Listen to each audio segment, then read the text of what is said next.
Welcome to Spark Sessions. I'm your host, Sonya Locke, and this girl is on fire. Today's guest is a kind of woman that doesn't just break barriers, she builds ladders for others to climb. Karen Robinson Cope is a visionary entrepreneur who has raised over $100 million in venture capital, built and sold multiple companies, and mentored hundreds of rising founders. She was the first ever Woman of the Year in Technology in Georgia, and today she's turning her focus on impact, building ventures that combine innovation and inclusion. From closing 9-figure deals to helping lift up over 20 million people out of poverty through microfinance, Karen's story is proof that you don't have to choose between success and service. You can build a legacy that does both.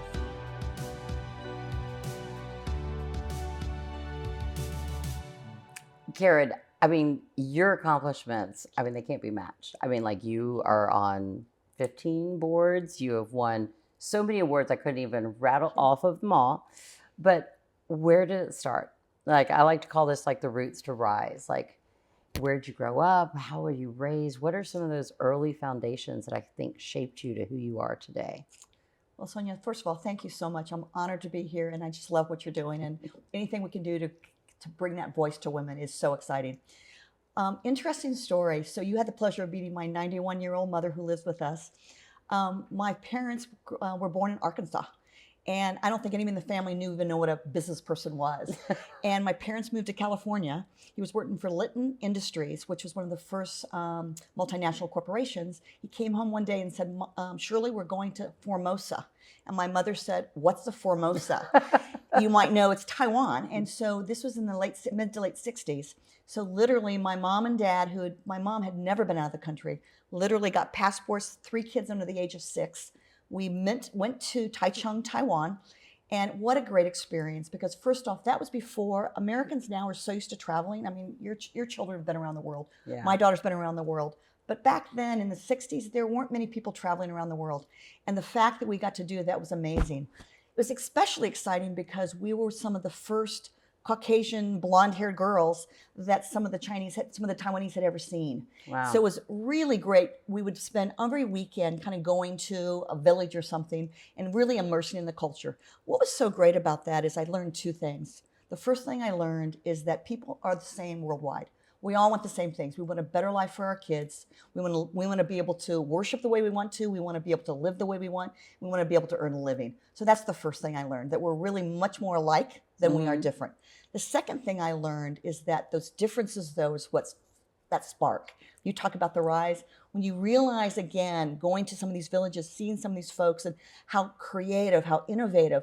Again, we think about entrepreneurship. You and I are both entrepreneurs.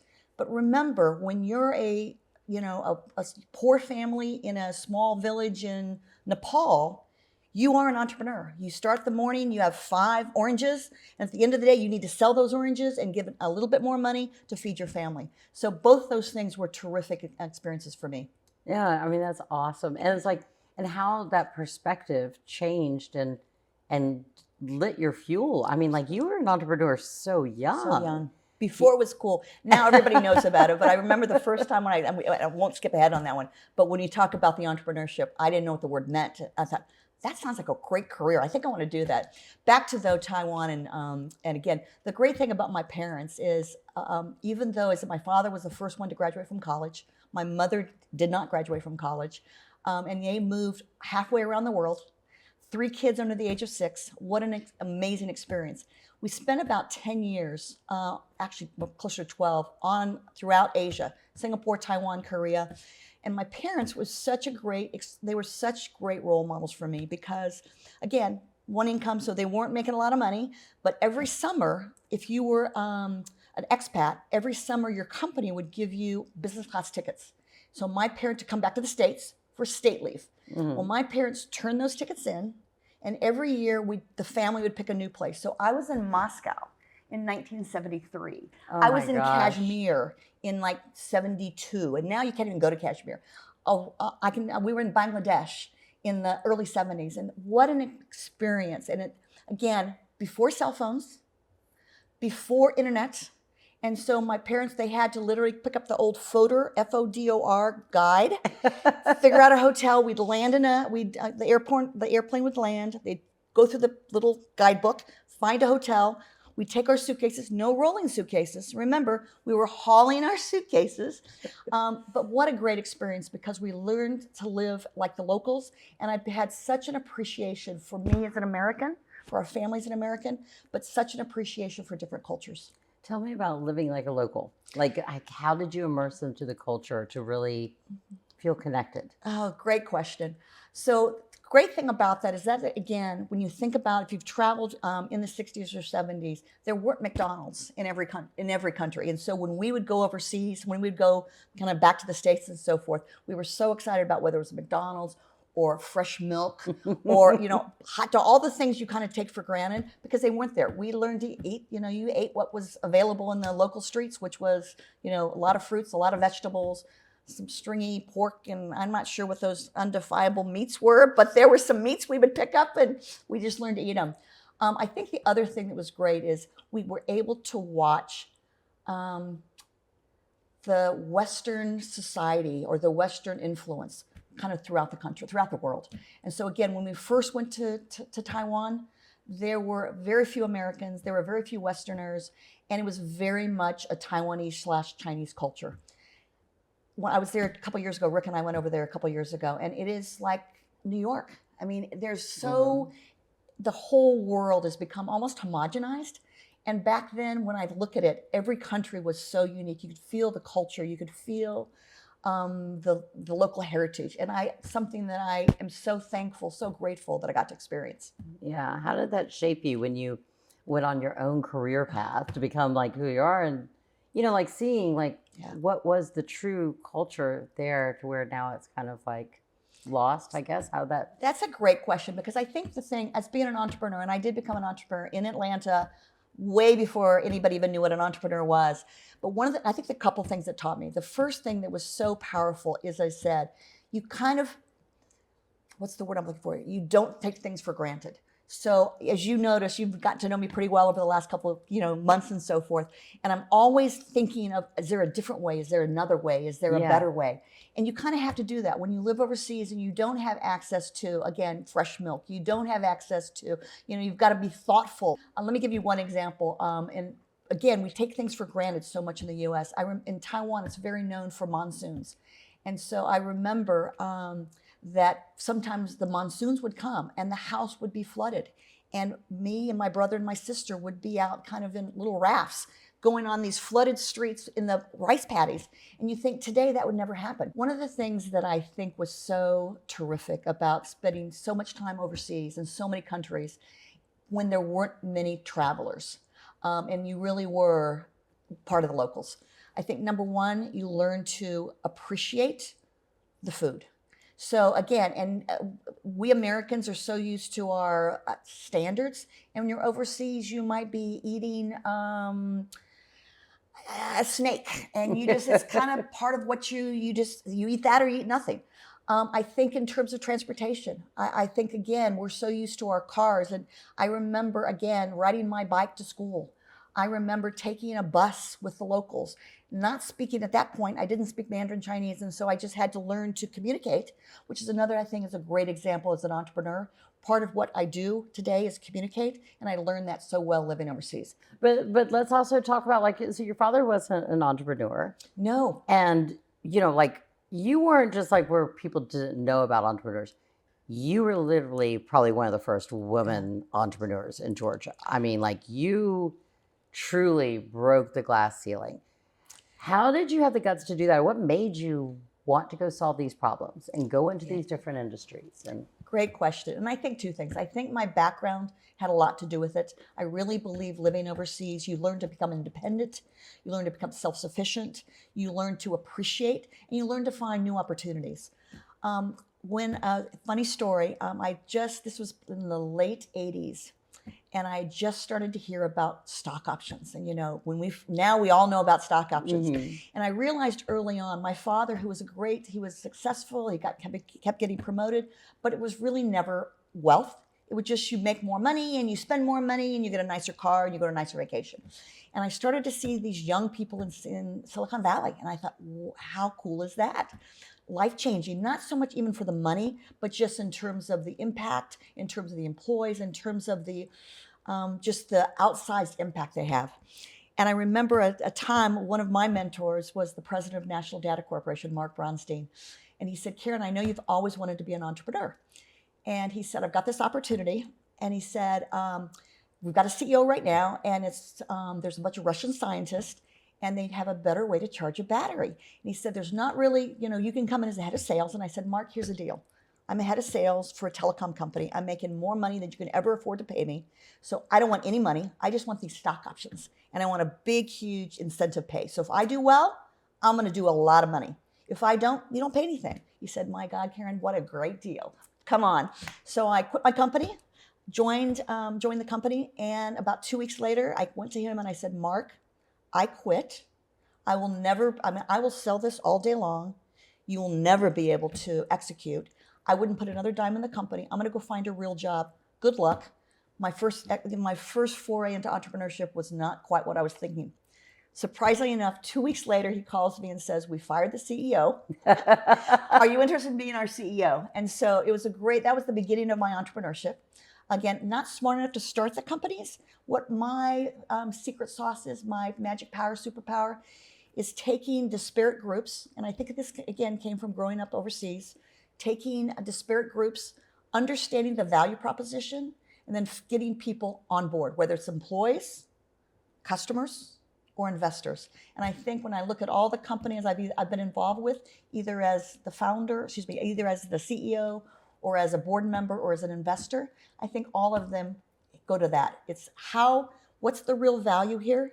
How do we take that and make it, how do we communicate the value? How do we sell the value? How do we execute the value, and then how do we take it to the next step? That's really what my superpower is. But you've crossed every industry. I mean, you have been in media, you've been in technology, you have been in healthcare, you've been in so many different things, and now pickleball. I mean, like, but like, what do you think is that transcending part that's part of you that you grew up with your background, right, that is able to transcend industries to build companies that have been so successful that you've been able to get money, you get to sell, all these different things. What do you think that brought in? Thank you. It's a great question. And as I said, I think it boils down to a couple things. I think clearly living overseas, again, we couldn't speak the language. We had to ask questions. We had to dive deeper. We needed to understand what made things work. I've always been inquisitive, and I think part of the things that makes me successful is I've asked lots of questions. So tell me, how does that work? Tell me, why does it work that way? Tell me what the benefit is, and really try to understand it. And then I think, again, my superpower is how do I then translate to value?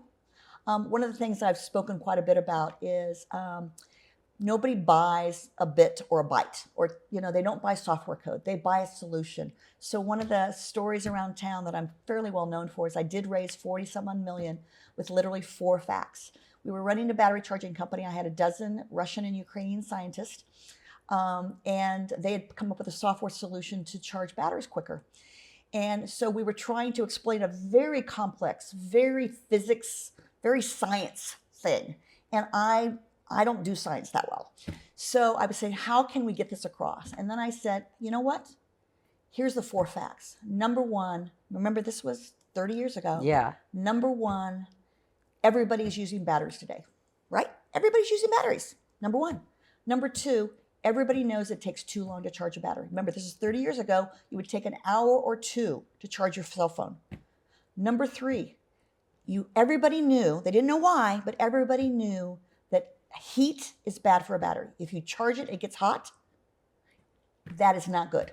So the 4th thing I said is, I could charge a battery in less than 5 minutes and it's cool to the touch. Would you buy? And one of a wonderful person, Syed Mohammedian, who was one of the first entrepreneurs I met, sat me down and wrote a check on the spot for $100,000 because I broke this very complex situation into a very simple, literally 4 sentences, and was able to raise get customers. We got some huge customers, and we raised over $40 million. That's amazing. I mean, that is just such a Thank you. empowering story. And it's like I said, but I was reading about like you raising that much money.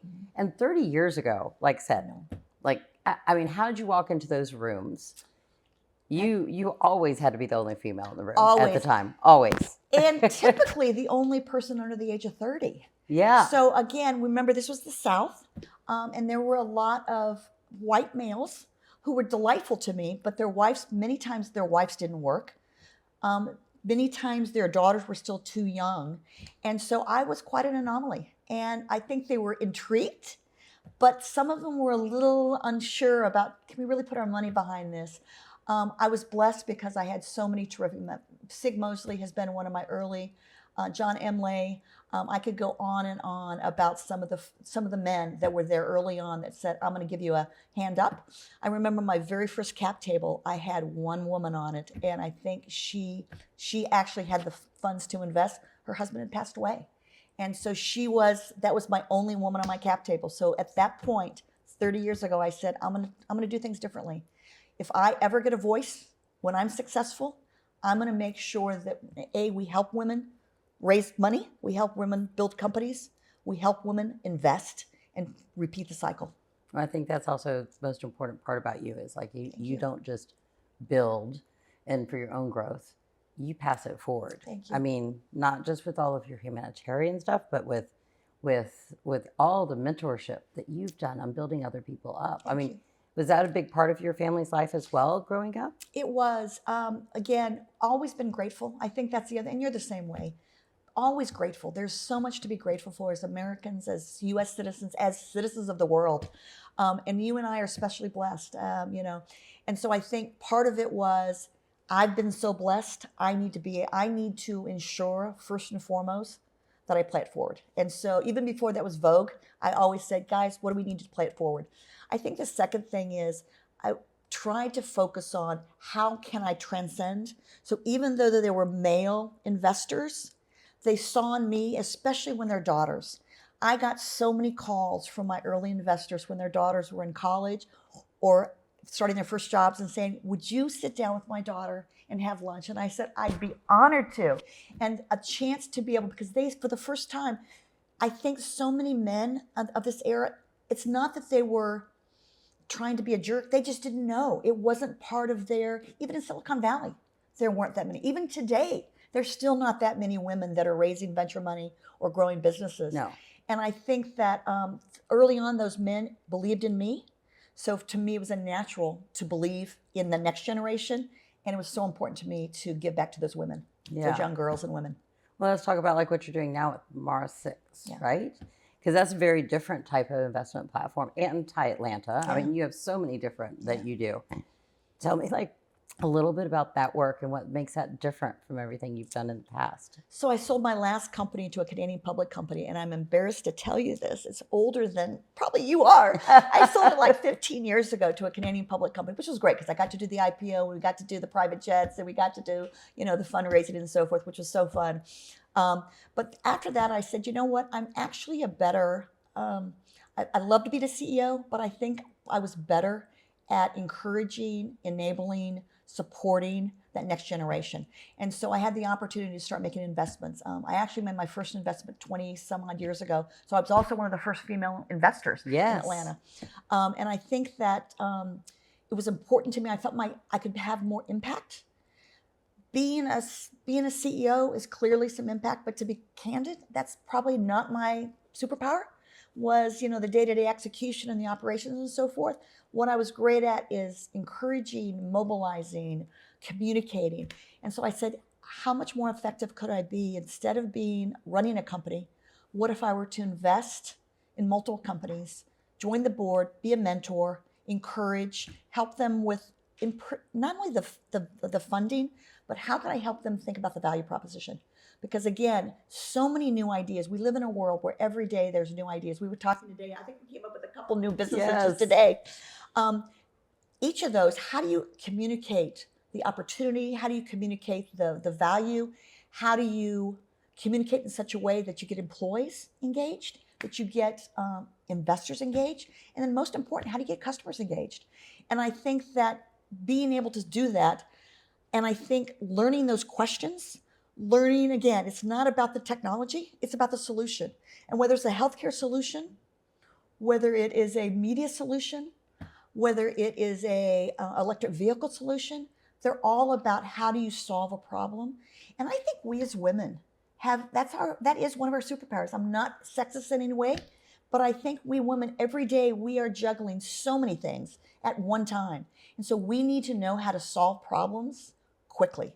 Right. And I think that again, being an investor has allowed me to use that skill, use those that just techniques and so forth to help people think about, okay, how do I communicate this?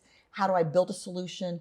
How do I execute that? How do I scale it? So we've talked so much about like with women and balance, right? And there is no such thing. Right. You're a mother. Right. You're a daughter. Right. You're a wife. Right. You have so many other different obligations that you care for, and that's just part of who you are. Yes. So let's talk about that burn. Let's talk about like, how do you navigate through some of those challenges? And what was it like being a young mother raising hundreds of millions in venture capital and walking in these rooms?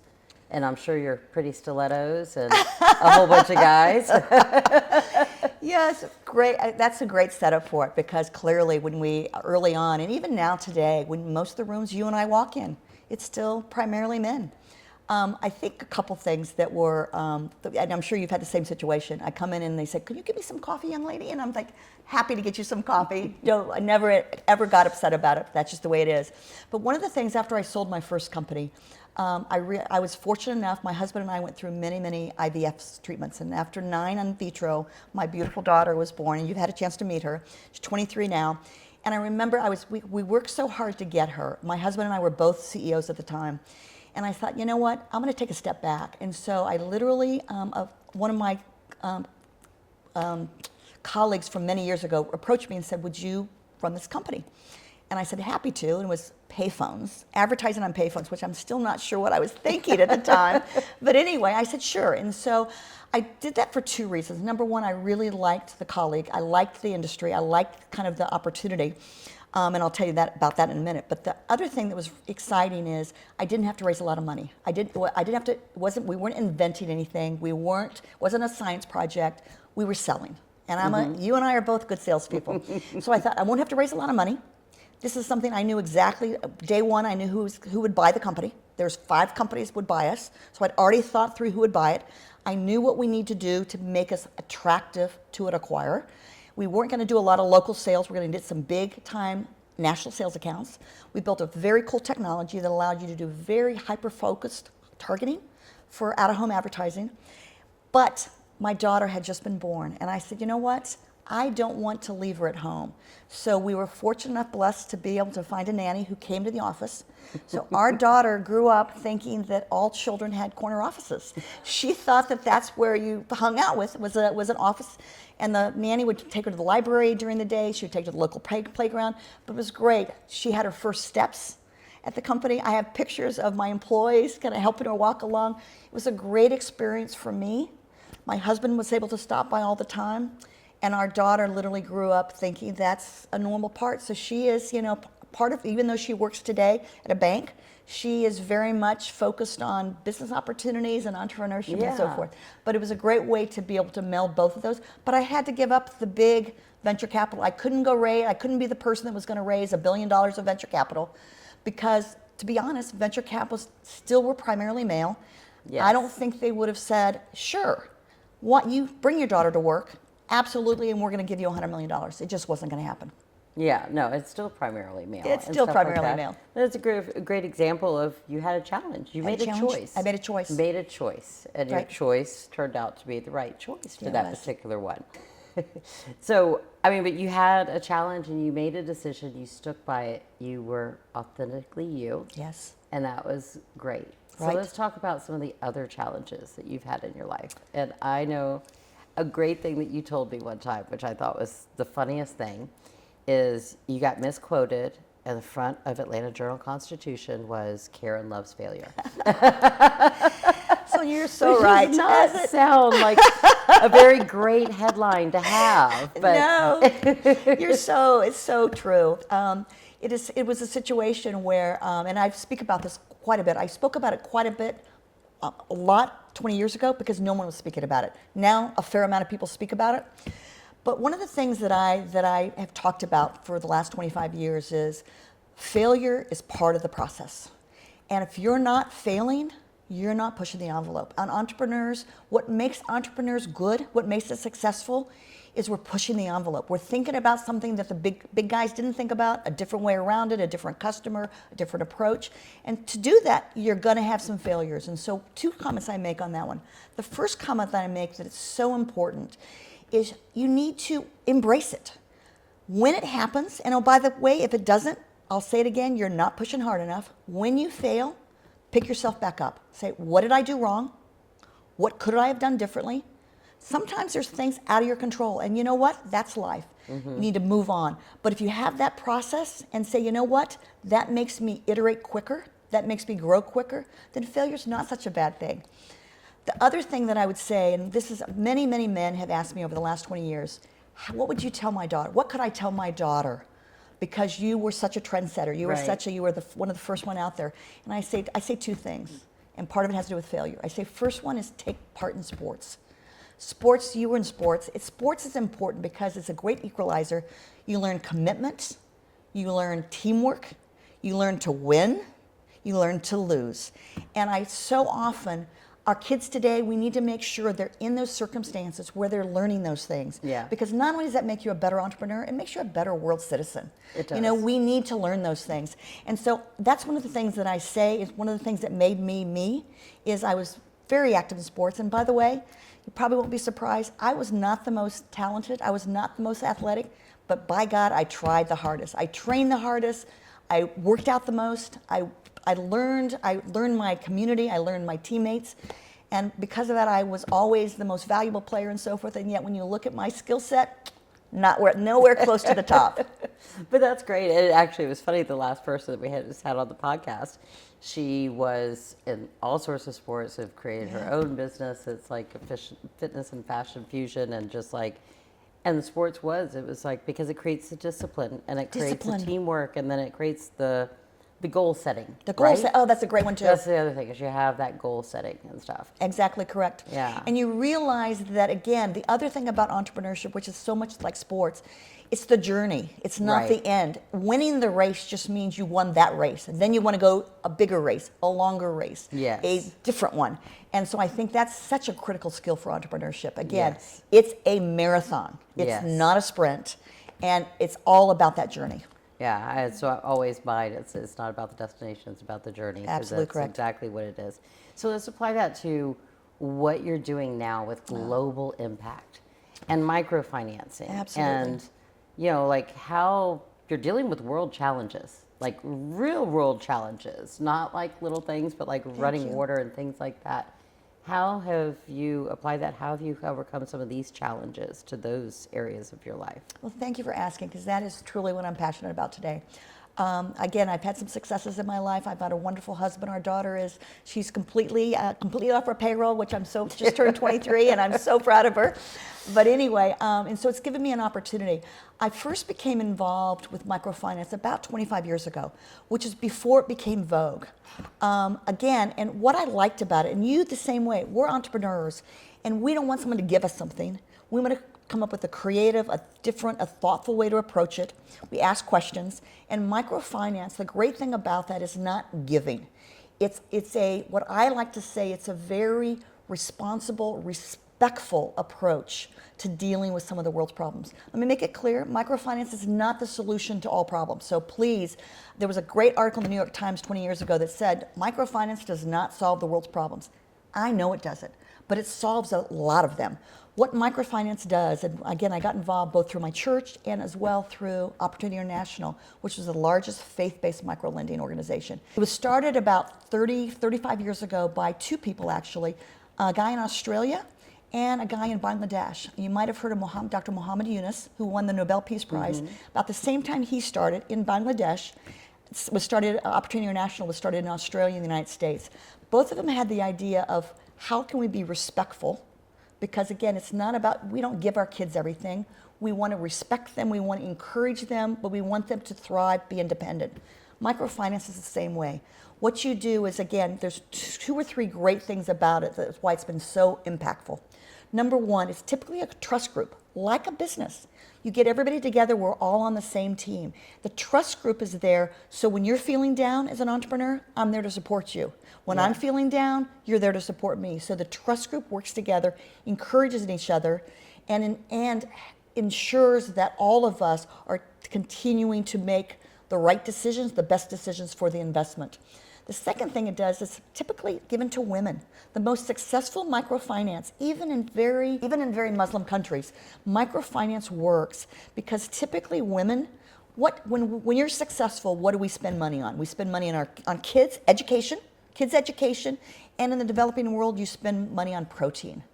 When you're spending money on better food and better education, and women are all about that, what happens? You're helping a community, the community thrives. So I'm not helping an individual entrepreneur, we're helping a community. And so what happens? The entire city, the entire village goes to the next level. And you see that so often in some of the places I've been. We've been supporting a school in Tanzania for 25 years. Those kids now are some of them are doctors, some of them, it's a Christian school, but some of the amazing politicians from around the country are sending their kids there because it's such a great school. And we say that because the village has been uplifted. Started with a school, then a library, then some businesses. All of a sudden now the entire community is at a whole different level.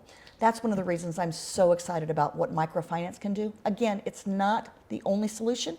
When you have a catastrophic issue, clearly it's not solving that problem.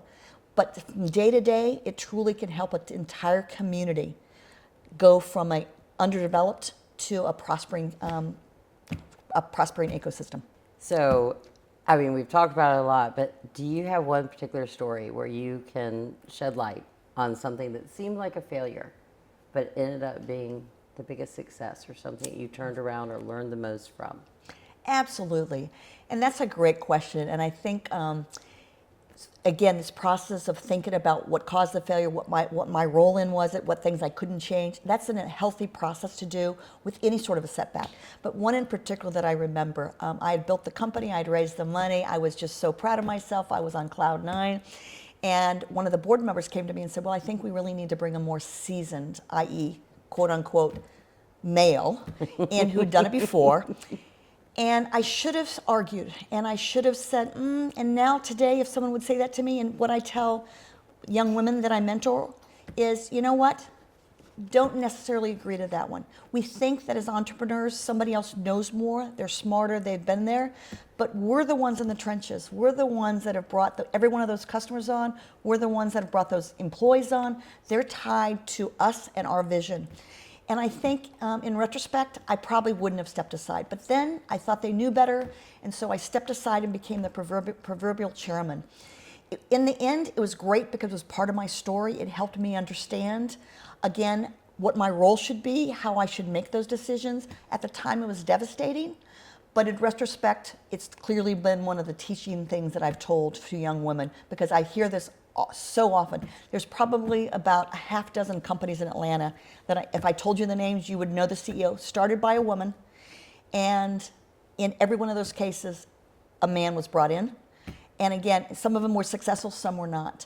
And what I've seen now and more, and we could talk about some of these great women, including EDS, great women-run companies that the typical thought would have been, oh, no, let's bring in a guy who's done it. And yet we're seeing more and more successes from great women who said, nope, I built it, I'm going to scale it, I'm going to take it to the next step. Well, because a lot of times, like I said, women weren't getting the opportunities to build some of these things. I mean, when you were a trailblazer, you know, obviously a guy would have had more experience. Right. But I think that kind of comes back into owning it, right? Exactly. Owning and knowing our worth. Absolutely. I think that's the most important thing for most people to understand, is know their worth. We are all different, and we have our own truth of who we are, good, bad, ugly. It's a great comment. But You know, we have a worth and we need to own that. And so I think that's a great lesson you had. This is a great comment. The only thing I'd add on that one too is I think we as women are better understand our strengths and our weaknesses. I think we're pretty open about in fact, anything, we're sometimes too open about our weaknesses. Yes, imposter syndrome is also It's on all every there. topic that we 100% talk correct. about. But I think when we go through it, we're better able to say, you know what, I'm really good at this. I am really good at what I call CEO math, but I'm not good at the day-to-day math, if you will, the controller part. And so I've always tried to surround myself with a terrific person that kind of builds to my strengths.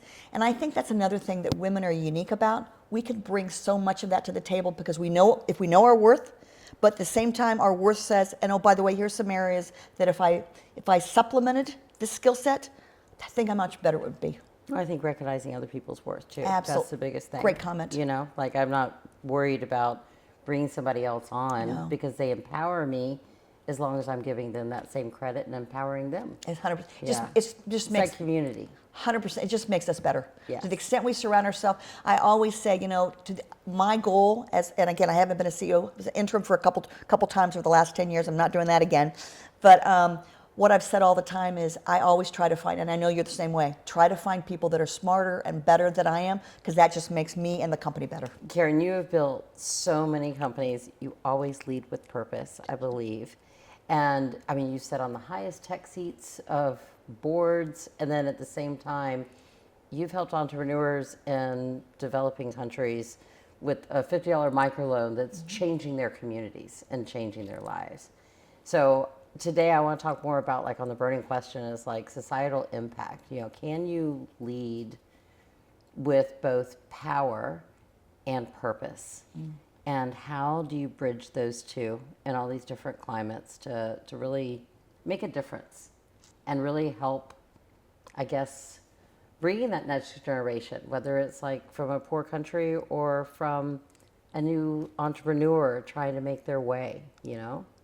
Great question. Great question. And I think one of the things I love the most about microfinance and working in developing world is so many of the skills and the techniques that we learn building a business can be applied to any business. As I said before, you correctly stated, my businesses have been all over the you know, the spectrum. And I think one of the things that has given me so much joy is watching areas. For example, I've been actively involved in the in Tanzania. We actually started to build a school 25 years ago. Now this community is thriving. There's a very large commercial section.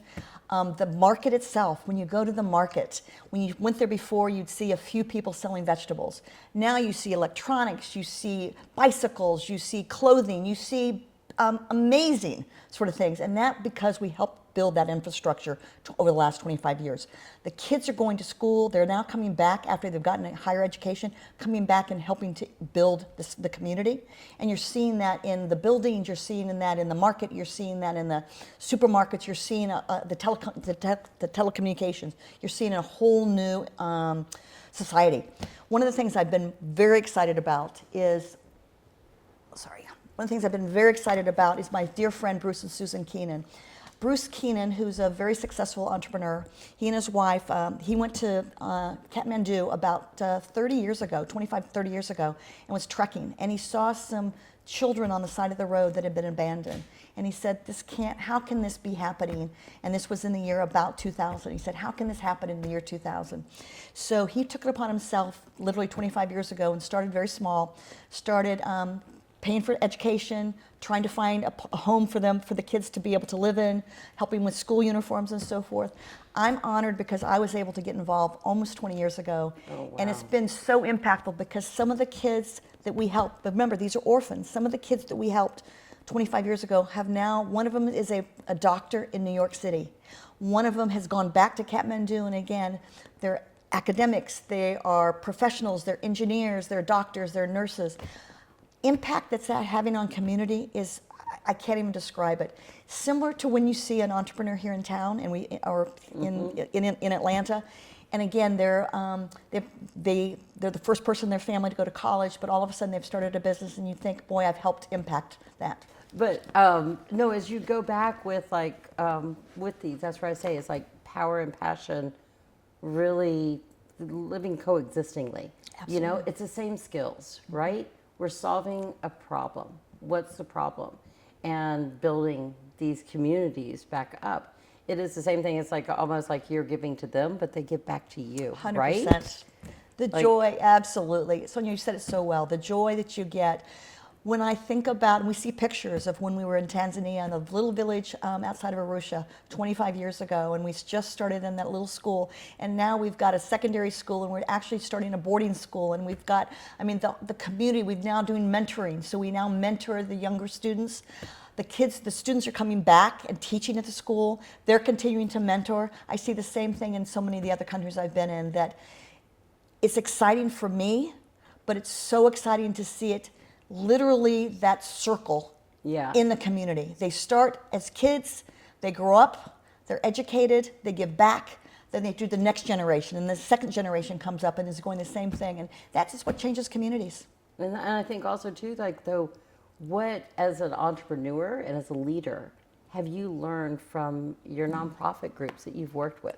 What skill sets and problem solving have you learned, and how do we apply that to where we think outside of just the dollar and cents on the monies and thinks about like how are we growing? So good. And I think, again, part of it is that inquisitive, trying to ask the questions. Again, what's the impact? What are we doing? Why are we doing it? Who are the disenfranchised? How can we bring them into it? What are the natural resources there? Quite often, one of the things, we actually set up a tilapia farm in one of the villages because, again, tilapia is easy to grow. You don't have to have fresh water. And we were found, and we can monetize them pretty quickly. And so, again, that was a great idea. It wasn't my idea. It was one of the folks, we were sitting down talking to one of the villagers and said, you know, let's talk about what does your daily life look like? What are you doing that we can potentially make it better? So, and I think that's the same thing we did as entrepreneurs. That's what you're doing as an entrepreneur. That's what I'm doing, is we think about how can we make it better? What are some new techniques we can use? What are some different ways to think about it? And it's the same sort of process in a developing world. And we're a global economy now. And When we build some of these other communities, it changes, right? Absolutely. It changes our world, it changes our opportunities and our resources and everything else. One of the great companies here in town is a company called Thrive Coffee, and they've done an amazing job of realizing that the disconnect was between the farmer and the end market. And again, unfortunately, the middleman was making all the money. So they did a brilliant job of going through and using, again, great business principles. What can we do? We need to make sure that the communication, that the commerce makes sense. We need to make sure that there is the ability to communicate what the value is, use modern financing techniques. Because of that, they've impacted literally thousands, if not millions, of farmers, and they're able to get a more fair value for their coffee. Middleman's still making their money, but now the subsistence farmer is actually being able to support his family, take his kids to school, and so forth. Yeah, it helps everybody. So I want to ask you before we move on to the next segment, because I haven't asked this in a while for some of my guests, but I think that you are like the epitome of it. Thank you. When did your passion meet your purpose? Love that. I think it was my husband and I went to Africa on our honeymoon 27 years ago. And being there and seeing so many natural resources, and yet seeing so many of the villages were so impoverished. And I said, there's got to be a better way.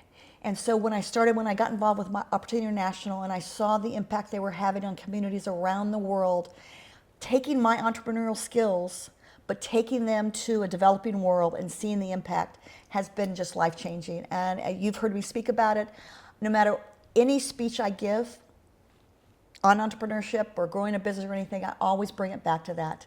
That, again, we who are blessed, our job is to give back. And as entrepreneurs, we have a unique way to give back. Everybody can give money. That's no-brainer. But we can give skills, we can enable, we can help that next generation to build that community and so forth. Well, I think that's the most important part. Is like I said, just giving money it puts a Band-Aid on the problem. It's a Band-Aid.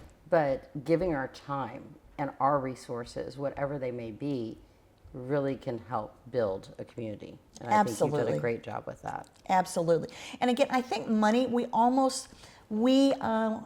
such a blessed nation. I think quite often we think giving money is the solution. It doesn't fill the void. It's not really giving back. Being on the ground, helping them build those wells, being on the ground, helping them build a school, being on the ground, mentoring those young students, the impact that's had, absolutely you need to give your money. But more than that, you need to give your time and your heart, because they know, the folks that I've worked with, they know that it's coming from my heart, not just from my wallet. Right. But you also give your business lessons. Absolutely. I mean, you're the best mentor that is out there. You're in charge of so many different boards of entrepreneurs and tech founding stars and stuff like that. And so many of those, and it's the same skill set that you give Absolutely. to these small communities and these small farmers and things like that to change their lives and hopefully the rest of their community. We actually started a program in Guatemala where, again, terrific, and it was a pretty crime-ridden area, and we started giving money to businesses, funding businesses, and I said, no, that's nice, but that's almost worse, because you're giving them a tool, but you're not helping them to the next level. And so quite often, they didn't, it was difficult to know how to spend the money wisely, how to grow the business. And so what we implemented, again, this was 15, 16, 17 years ago, mentors. And so we bring over business entrepreneurs. And it wasn't just technology. We would bring in a guy who owned an engineering company, and he would help the young companies figure out what are some engineering solutions that we could provide in Guatemala City, for example. We would bring in an architect and help the young architects. Okay, how can we help use, with the resources available, what can we do to really use those skills? So again, not only was it great to be able to watch my friends in business give back, and they were so blessed, but again, changing communities, because it wasn't just the money, it was the business skills. So I would say that you don't have a fire, you have more of a bonfire. I mean, I don't know how you have the energy that you do, and to give to so many people and give your time and encourage so many and mentor so many. You have just so many parts of you that's going out. So this part I like to talk about is fanning the flame. Leadership like yours requires fuel. What are some things that you do to, I guess, fan your flame or decompress or prevent burnout? What are some of your rituals? And I think it's so important that we talk about that, because in this world that moves so quickly, it's so hard I find sometimes that it's easy to forget about that. And thank you for bringing that up. I'm blessed in so many areas. I think first off, I'm an amazing husband. We've been married for 28 years. Sometimes he works for me, sometimes I work for him. We like to say that. We've both been CEOs and the other person has been one of the employees. And we're, in every venture we do together. Whether he's the CEO or I'm the CEO, we've always been a team. Second thing that I think is really, really important, I'm a Jesus follower, and to me, I get so much joy from meditation, from devotions, from prayer. It fuels me. I think my family, and then I love my girlfriends. I'm crazy about my girlfriends. I'm so thankful that you and I met those many months ago. And you and I are both blessed by having so many amazing women. At any time of day, I could call any of them and they would be there for me. And I'm thankful, because I feel I'm the same way with them, that if they know if they called me, there's something going on. And then I also I love spending time outside. My husband and I recently moved. We lived in Johns Creek, which was wonderful, but we moved out to the lake. We bought 14 acres on Lake Lanier, and you've been out there, and it's just so peaceful. It's just, you're so nature. You look out every morning, you see the lake. We try to go out kayaking or on boats most nights. It's a great place to bring friends. We started last weekend. I was so blessed because we had about 120 foster kids come up. Goodness. Foster kids, foster families. We did from Brownsbridge Church, we did a fireworks thing. We had events on the lake. We took the kids out in the boat. We played in the pool. And it was just what a great place to be able to, have this great opportunity. It was great because a couple of the parents came to me and said right after church, our kids were dressed in their bathing suits at the front door saying, "Is it time to go to our friend's house yet? Because we're all ready to go." And they had their little inner tubes and so forth. And then the day after that, I was actually up. One of the companies I'm very passionate about is the Players Lounge with Aaron Murray and Keith Marshall. I was not an SEC school, SEC college student, but I've become very fond of these two gentlemen and the whole organization. And I was with Aaron at an ESP golf tournament. So it was a UGA, and there was probably 40 or 50 pro players, NFL players, Braves, UGA greats, etc. And there were probably about 50 developmentally disabled kids. And watching them, I walked away from that with such a high, and I said, thank you for letting me be a part of that. I'm so excited about what Aaron's doing, what his family's doing. It's their 5th annual golf tournament. Finding opportunities like that is something that fuels me. Lastly, is my husband and I love to travel. In fact, we're getting ready to go to Iceland. We were earlier this year, we were in Vietnam and Thailand and China and Singapore and Korea, and we just had a great time.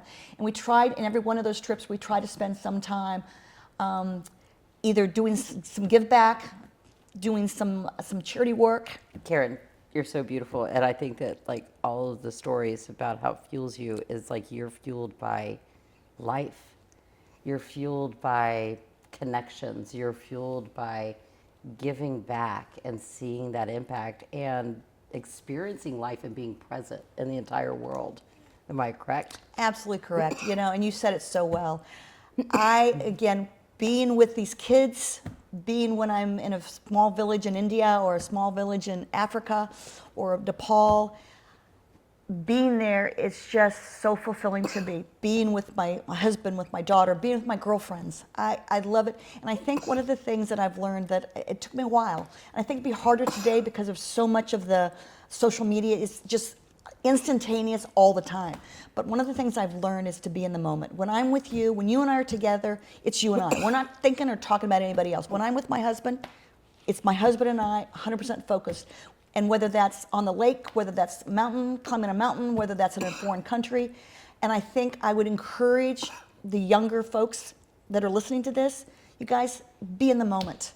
Don't take the video to play on TikTok. Enjoy the moment. If you take a video, great, but don't make it about that. Make it about that experience, about those relationships, about being together. I agree 100%. Karen, this is now the most important section of Spark Sessions, and I think it was actually built for someone like you, which is passing the torch. There's someone out there that's got a dream of building their own business or their own venture. You have your younger daughter. You just have some people that are just wondering where they fit in this world or how they make the world a better place. What is some of the lessons that if you go back in time and talk to yourself or talk to some of these millions of people that you've mentored over the year, what are some of the most important things that you could teach? Well, I love the fact that you've said passion a couple times, and I think it's so much that has to do with passion. There's a lot of ways to make money, but the one you need to focus on is the one where you're passionate about it. That's the first one. You and I have both talked about this as well. Be in the moment. When I'm with my daughter, I'm 100% with my daughter. When I'm with my husband, I'm 100%. My 91-year-old mother lives with us, and I've especially found that when I'm with her, I try to 100% focus on her. When my father passed away about 12 years ago, I had no regrets because I had spent, the moments with him were so special, and we spent time together. So that's another piece of advice that I would give, especially hard, as I said before, with so many distractions. But when you're in the moment, be in that moment. One of the things that I would say is don't be afraid of failure. I really mean that. In fact, sometimes kind of search it out. Get used to it. Mm-hmm. Get used to failing in the small things so when a big failure comes, you're not wiped out. Surround yourself with like-minded people, not even like-minded, with amazing people. One of the things that I'm so proud of is in the last since probably the last 5-6 years in particular, I'm invested in probably about 15-16 companies individually. And I'm so proud of that because 10 of those are people of color or women. it's important, we women, all of us need to make sure that we're supporting, investing in that next generation. And one of the ways we can do that is with our investment. There's not enough money. You and I have talked the statistics. Less than 2% of all VC money. The number of angels. So one of the things that I was with two of my girlfriends this past week, two separate occasions, and we talked about what can we do to start some funds for that first check. That first check. Yeah. Even a lot of women now are writing that second or third or fourth check. But what about writing that first check? Because to me, when we talked about my first check, when those people said when those men said, here's a check for you, that was such a validation for what I was doing, what the business was, my ability to succeed. So one of the things I encourage your listeners, what can you do to give back to that next generation, no matter what age you're at? Again, stay tuned. I'm going to get you involved, but we're talking about doing a fund for that first check. And it's probably $100,000 check at most. There'll be a dozen, 20, 30 of us. The women that are maybe a good, very dear friend of mine was the president of one of the major UPS divisions. She's become a dear, dear friend of mine, and she's writing checks right and left. I love that.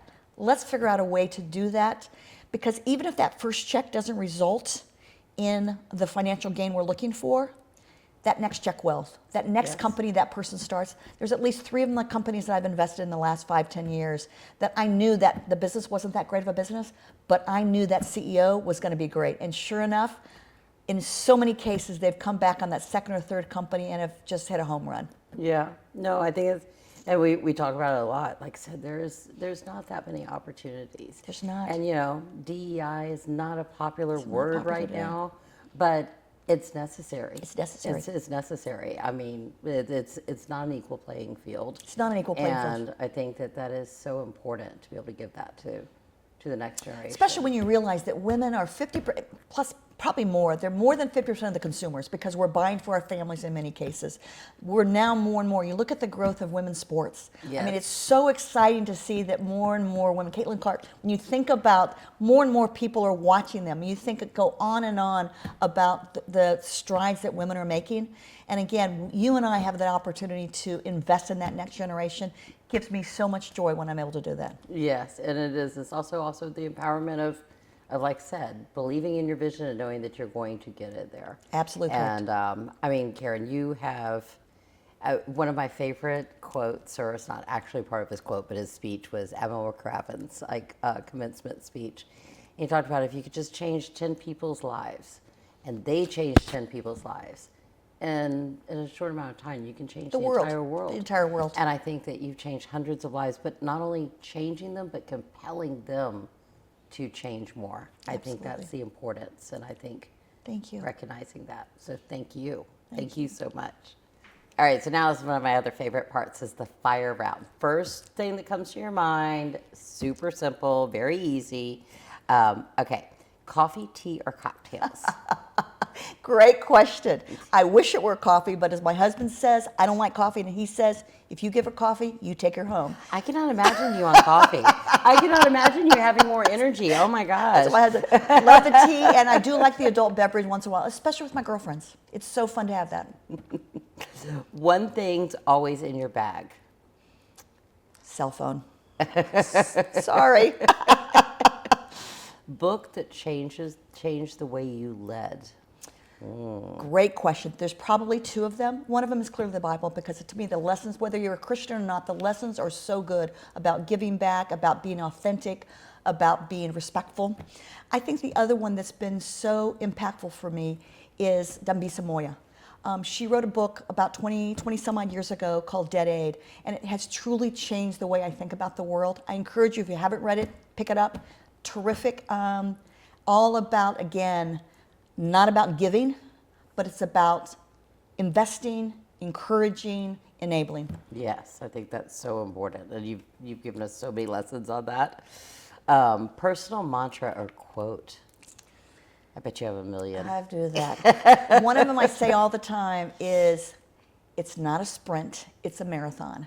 Because as entrepreneurs, you know that, there's some days that you are so high and some days that you're so low. And if you only looked at that in 100-meter dashes, it would not be good. Yeah. When you think about it from the marathon, the life, then it's a whole bunch easier to deal with. No, it's great. That's great.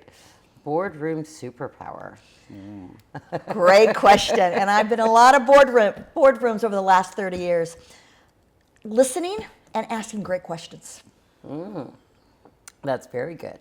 Favorite country you've traveled to? Oh, this is one you're not gonna guess. I've been blessed. I've been around the world. I think we've been to every continent. I was about to say, how many countries do you think you've been to? Probably 130, 140. Wow. Yeah. Wow. My favorite country, which you'll never guess, is Borneo. And the reason I loved Borneo is we got to go to orangutan. Orangutans are only 2 places in the world, and one of those is in Borneo. And we got to go to orangutan orphanage. Oh. I will never forget it as long as I live. And I've been to some amazing countries, but baby orangutans, there's nothing like it. That sounds so cute. I want to see those now. One thing you're apologetically saying no to lately. Not enough. I should be saying no more. That's one of the things I'm trying to work on. You can hold me accountable, my friend. I'm still part of being open to what God, the universe, is saying to me, is being open when people call. But I probably get 40 requests a week to meet, and I'm probably saying yes to 20 of those, and I probably should say yes to maybe 5 or 10. You do. I mean, like I said, I don't know how you keep up with your schedule. Not well. I know. It's like you're all over the place. And I mean, but that goes back into you loving life and enjoying the experiences of life. Right. So that's okay. So Karen, final question. And this is something I asked everybody, what is your true spark? The one that keeps you going through all of life? Your truth. So it's a verse from the Bible. It's from Luke 12:48, and it's them to whom much is given, much is required. You and I have been blessed with so much that we have an extra responsibility to give back. As a follower of Christ, that's something that I encourage everybody, give back. Well, I would say you have done that abundantly in your life. Not only with like your work and your charity and your everything else, but just with your spirit. I mean, you're just such a breath of fresh air. You're so encouraging. You're so wise, and you give so much of your knowledge so unselfishly. And I want to thank you so much for being on today. Thank you. And truly love you. And Love you, girlfriend. You're such an amazing person. So thank you for everything. I have a little tear in my eye here. Thank you very much. I've enjoyed this so much. Again, we forget we're on camera because I love spending time with you, and I just love these opportunities to talk about, again, where we've been and where we're going. Many more. Thank you, my friend. Thank you for tuning in to Spark Sessions. Until next time, keep the fire burning.